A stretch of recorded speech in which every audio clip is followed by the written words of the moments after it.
रिंकू राजपूत जी। राधा राधा गुरुदेव। राधे राधे महाराज जी, आपके चरणों में कोटि कोटि प्रणाम। महाराज जी, मैं पिछले कुछ समय से आपका सत्संग सुन रहा हूँ। अभी 5 साल से पिछले अमेरिका में WWE में रेसलर हूँ। अब माता पिता नहीं रहे इस दुनिया में, बट मन होता है कि उनकी भक्ति नहीं कर पाया। गुरुदेव, आप मेरे सपने में आए थे और नाम दिया। महाराज जी, अभी मेरे मन में ऐसा आ रहा है कि मैं अमेरिका में रह के रेसलिंग करूं या भारत आकर भक्ति करूं और भारत भूमि की सेवा करूं। महाराज जी, कुछ समझ नहीं आ रहा, आप कृपया मार्गदर्शन करें, क्या आगे का निर्णय लूं। देखो, हमारी दृष्टि में चाहे अमेरिका हो, चाहे भारत हो, या कहीं भी विश्व में, हमारे ठाकुर जी का ही सारा वैभव है। अनंत ब्रह्मांड उन्हीं के हैं। सकल भूमि गोपाल की, या में अटक कहा। कहीं भी रहो, प्रभु के होके रहो। माता पिता के रूप में, सारे जगत के रूप में मेरे ही ठाकुर जी महाराज विविध रूपों में खेल रहे हैं, दूसरा कोई है नहीं। तो शरीर बल ये टिकाऊ चीज नहीं है। आज है, कल शरीर नहीं रहेगा। आज शरीर स्वस्थ है, कभी अस्वस्थ भी होगा, क्योंकि ये मरण धर्मा शरीर है, परिवर्तनशील है। महाबल भगवान का आश्रय है। सब बलों के केंद्र महाबल भगवान है, उनसे बढ़कर कोई नहीं है। देखो ना, 7 वर्ष की अवस्था के हमारे ठाकुर जी महाराज 21 किलोमीटर अब भी गिरिराजी हैं। 7 दिन 7 रात ऐसे 21 किलोमीटर गिरिराज जी को कोई है इनसे बलशाली वाला?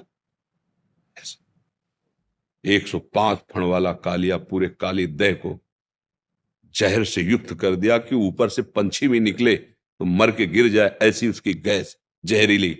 कूद गए जल में और उसके मान का मर्दन करके रमणक द्वीप भेजा और अपने श्रीअंग के स्पर्श से पूरे जल को अमृतमय कर दिया। देखो, महाबली है ना। सांप के फण पर नृत्य किया, ऐसा कोई है नाचने वाला? कोई। और ज्ञान के समुद्र भगवान ने गीता जी का जो बोला, अद्वितीय ग्रंथ है गीता। हर संप्रदाय, हर देश, हर जगह, हर भाषा में गीता जी की टीका हुई। एक अमोघ वाणी भगवान की गीता। तो भगवान अमोघ ज्ञान है, भगवान अमोघ बल है, और भगवान अहेतुकी मित्र हैं। हमारे किसी गुण से नहीं, हम उनके हैं। इस बात को स्वीकार करें तो जहां भी हो वहीं भगवान है। सर्वत्र भगवान है तो वहां भी तो भगवान है ना। सबके भगवान है तो आपके भी भगवान है ना। सब समय भगवान है तो इस समय भी है ना। तो जहां भी हो वहां भगवान के हो, ऐसा भाव रखो। जो बल, जो आपको बुद्धि दी है, समाज सुख में लगाओ, समाज सेवा में लगाओ। जिससे दूसरों को सुख पहुंचता है वो भजन ही माना जाता है। परहित सरिस धर्म नहीं भाई। जिसमें दूसरों को लाभ मिले, सुख मिले, आनंद मिले, हमें पीड़ा मिले कोई बात नहीं, पर दूसरों को सुख मिले, उसी को धर्म कहते हैं। और धर्म का फल होता है भगवान में प्रीति हो जाना। सावै पुंसाम परो धर्मो यतो भक्ति अधोक्षजे। भगवान अधोक्षज श्री हरि के चरणों में भक्ति हो जाना, यही सब का फल है। इसलिए नाम जप करो, कोई व्यसन मत करो, बुरे आचरणों से बचो। जैसे सांप के काटने से जहर चढ़ता है तो एक शरीर नष्ट होता है, पर विषय का नशा चढ़ गया तो अनंत जन्म बीत गए, अभी तक उतरा ही नहीं। अब मनुष्य जन्म मिला है तो हम विवेक धारण करके चलें, क्योंकि विषय भोग की बाहुल्यता हो रही है। इंद्रिय और मन को विषयों में सुखानुभूति ये भ्रमात्मक होती है, और इसी को हम सुख मानकर विचरण कर रहे हैं। अब धर्म का शासन, भगवान का शासन, गुरु का शासन, ये कोई स्वीकार करना नहीं चाहता। तो मन इंद्रियां उच्च स्वच्छंद होकर विषयों में घूम रहे हैं, तो दुर्गति का कारण बन जाता है। इसलिए प्रार्थना है, कहीं भी रहो भगवान के होके रहो, भगवत स्मरण परायण रहो। और जब आपको लगे कि लौकिक उन्नति कोई उन्नति नहीं है तो भाग जाओ। ये परम पावन देश भारत है, इसकी समानता त्रिभुवन में कहीं नहीं हो सकती। भगवान के विविध अवतार यहाँ हुए, जहाँ की नदी भी जगत को पावन करने वाली है। गंगा, यमुना, नर्मदा, सरयू, गंगोत्री, कितने बड़े बड़े तीर्थ, प्रयागराज, काशी, अयोध्या, मथुरा, मतलब आप देखो, त्रिभुवन में भारत जैसा ये कोई हमारा देश है इसलिए हम कह रहे हैं, ऐसा नहीं। जहां भगवान के विविध अवतार, जहां भगवान की पावनता छाई हुई है। तो अगर हम भारत देश में वास करते हैं तो मानो हम बहुत बड़े तीर्थ में वास कर रहे हैं। ये हमारा देश बहुत पवित्र देश है। अब बाहरी आचरणों का अनुकरण देखो, हर जगह गुण दोष है। हमें नहीं कहते कि बाहर दोष ही दोष है, गुण है। बाहर के विज्ञान को स्वीकार करो, बाहर की जो प्रवीणता है उसको स्वीकार करो। कैसे व्यापार किया जाता है, कैसे समाज को सुख प्रदान किया जाता है, अगर वहां गुण मिलते हैं वो स्वीकार करो। अच्छी से अच्छी पढ़ाई पढ़ो, अच्छे से अच्छे डॉक्टर बनो, अच्छे से अच्छे वैज्ञानिक बनो, पर जो दोष है उसे क्यों स्वीकार करो। हमारा देश धर्म से चलने वाला है, व्यभिचार प्रवृत्ति नहीं कि आज आपके साथ कल आप। ये हमारे देश के वासियों का स्वभाव नहीं रहा। एक बार स्वीकार किया तो आजीवन निर्वाह किया। तो हम बाहर की उन गंदी बातों को न स्वीकार करें जो हमारे देश हमारे धर्म के प्रतिकूल हैं। बाहर भी ऐसे गुण हैं जिनको हम मान लो एक आप अच्छे डॉक्टर बन गए, बाहर से पढ़ के आए तो हमारे देशवासियों की सेवा बन गई ना। आप अच्छे वैज्ञानिक बन गए तो हमारे भारत की उन्नति होगी। तो बाहर हम जाएं पर अपने देश और अपने धर्म को पूर्ण करने के लिए, ना कि उसका नाश करने के लिए। आज हम लोगों की बुद्धि बदल रही है, इसलिए हमारा पतन हो रहा है। नहीं तो हम दूसरों का अनुकरण करना है तो उसके अच्छे गुण लो, उन गुणों को स्वीकार करके अपने देश में उसका विस्तार करो, बुराइयों को खोलो। हमारा देश जो है ये शास्त्र संयम में चलने वाला है, सदैव धर्म गुरुओं से ये शासित रहा है। अगर देवराजेंद्र तो बृहस्पति जी, चक्रवर्ती सम्राट दशरथ जी तो वशिष्ठ जी, परम ज्ञानी जनक जी तो सदानंद जी।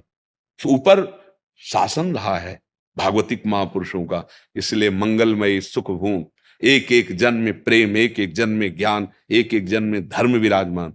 आज न तो हम धर्म को समझ रहे हैं, न भगवान को समझ रहे हैं, ना अपनी हमारा क्या कर्तव्य है उसको। तो फिर वो दुखी प्राप्त होगा। चाहे जितना हम धन कमा लें, चाहे जितना सम्मान हमें मिले, अंतिम हमारी दुर्गति होगी। अगर हम धर्म से चल रहे, ज्यादा धन नहीं है, ज्यादा लोग नहीं जानते हैं, पर जिसने लोगों को प्रकट किया वो भगवान जानता है, बस बात बन गई। सबका महेश्वर वो हमें जान गया कि ये मेरा बच्चा है, हो गया हमारा कल्याण।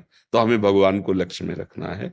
जहां भी जब भी जैसे भी रहो, भगवान नाम भगवद आश्रय, और जब आपको लगे तो लौट आओ। ये आपका देश, इसकी जोड़ कहीं नहीं है, इसकी जोड़ कहीं नहीं। भारत एक पवित्र देश है।